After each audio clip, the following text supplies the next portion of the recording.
पूना गाडगीळ आणि sons limited 1832 पासून। दिल्लीमध्ये उपमुख्यमंत्री शिंदेंची शहांसोबत बैठक। शहांसमोर खासदारांबाबत काही विषय मांडले। भेटीनंतर शिंदेंची प्रतिक्रिया। शिंदे सायंकाळी पंतप्रधान मोदींची भेट घेणार। Eknath Shinde setting master. शिंदेंच्या पक्षाचे प्रमुख दिल्लीमध्ये बसतात, त्यामुळे काही सेटिंग करण्यासाठी दिल्लीमध्ये आले असतील। संजय राऊतांचा हल्लाबोल। उद्धव ठाकरे 3 दिवसांच्या दिल्ली दौऱ्यावर। उद्या इंडिया आघाडीच्या बैठकीत सहभागी होणार। दरम्यान गांधी परिवाराकडे ठाकरे स्नेहभोजनासाठी सुद्धा जाणार। बेस्टच्या महाव्यवस्थापक पदावरून फडणवीस आणि शिंदेंच्या खात्यांमध्ये झोंपली। बेस्टचा अतिरिक्त कार्यभार शिंदेंनी अश्विनी जोशींकडे दिला, तर फडणवीसांच्या खात्याकडनं आशिष शर्मा यांची त्याच पदावर नेमणूक। महाविकास आघाडीच्या खासदारांना आज शरद पवारांच्या निवासस्थानी स्नेहभोजनाचं निमंत्रण। स्नेहभोजनाला उद्धव ठाकरे उपस्थित राहणार। उद्धव ठाकरे महाविकास आघाडीच्या खासदारांसोबत संवाद साधण्याची शक्यता। माजी आमदार विजय भांबळेंच्या पुतळ्याला मुंबईमधनं अटक केल्याची माहिती। मेघना बोर्डीकर यांच्यावर अश्लील टीका केल्याचा विजय भांबळेंच्या पुतळ्यावर आरोप। परभणी जिल्ह्यामध्ये भाजप आणि अजित पवारांच्या राष्ट्रवादीत मोठा वाद।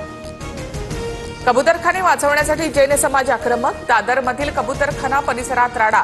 आंदोलकांकडून कबूतरखान्यावरील ताडपत्री हटवण्याचा प्रयत्न। आंदोलक आणि पोलिसांमध्ये काही वेळ झटापट।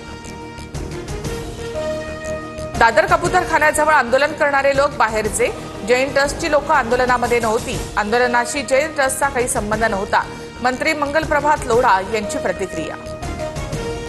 कोणत्याही परिस्थितीमध्ये कबूतरखान्यावरील ताडपत्री हटवणार नाही। कोर्टाचा पुढील आदेश येईपर्यंत कबूतरखाने बंदच राहणार। आंदोलनानंतर सुद्धा मुंबई महापालिका आपल्या निर्णयावर ठाम। वंतारा प्रशासनाने मागितली कोल्हापूरकरांची माफी। कोल्हापूरकर आणि जैन धर्मीयांच्या भावना दुखावण्याचा आमचा कोणताही हेतू नव्हता। कोर्टाने आदेश दिल्यास महादेवी हत्तीणीसाठी नांदणी मठामध्ये पुनर्वसन केंद्र सुरू करू। वंताराची प्रसिद्धी पत्रकामधून माहिती। वंतारा व्यवस्थापनाच्या वरिष्ठ अधिकाऱ्यांसोबत मुख्यमंत्री फडणवीसांची चर्चा। महादेवी हत्तीण नांदणीमध्ये पुन्हा आणण्यासाठी सरकार याचिका करणार। महाराष्ट्र सरकारच्या याचिकेत वंताराचा देखील सहभाग। बच्चू कडू यांनी घेतली राज ठाकरे यांची भेट। भेटीवेळी मनसेचे नेते बाळा नांदगावकर देखील उपस्थित। बच्चू कडूंकडनं मराठवाड्यामधल्या शेतकरी यात्रेचं राज ठाकरे यांना निमंत्रण।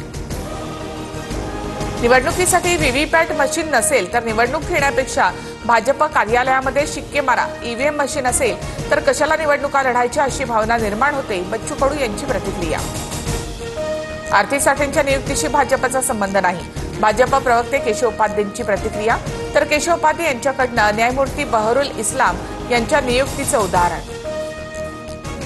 पंतप्रधान मोदींच्या हस्ते कर्तव्य भवन 3चं उद्घाटन। गृह मंत्रालय, परराष्ट्र मंत्रालय, आयबीचं कामकाज कर्तव्य भवन मधून चालणार। इतर महत्वाची मंत्रालय कर्तव्य भवन मध्ये शिफ्ट करण्यात आली आहे।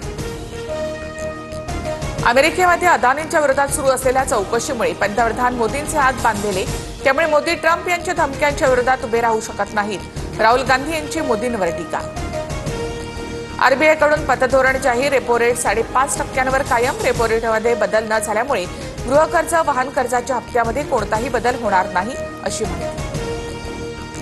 यवतमाळमधील 49,000हून अधिक लाडक्या बहिणींच्या चौकशीचे आदेश। 49,735 महिलांचे खात्यातील व्यवहार थांबवले। अनेक महिलांनी लाडकी बहीण योजनेचा गैरफायदा घेतल्याचा संशय। पहिली आणि दुसरीच्या इंग्रजीच्या पुस्तकात एकच कविता। कवितेचं फक्त चित्र बदलण्यात आलं। बर्ड्स कॅन फ्लाय टायटल असणारी कविता दोन्ही वर्गामध्ये असल्यामुळे पालक मात्र संभ्रमात। पुणे महानगरपालिका आयुक्तांच्या बंगल्यामधून महागड्या वस्तू गायब। 24 तास सुरक्षा असताना सुद्धा बंगल्यातील साहित्य गायब। गायब झालेल्या अन्य वस्तूंसाठी 20 लाखांच्या निविदा काढल्याची माहिती। साताऱ्यामधल्या कास पठारावर फुलांचा हंगाम सुरू होण्यापूर्वीच फुलांचा बहर। कास पठारावर चवळ जातीची फुलं उमलण्यास सुरुवात। उत्तराखंडमध्ये भूस्खलनामध्ये अडकलेल्या 130 नागरिकांना वाचवण्यात यश। 50 नागरिक मलब्यामध्ये अडकल्याची माहिती, तर 50 जण बेपत्ता।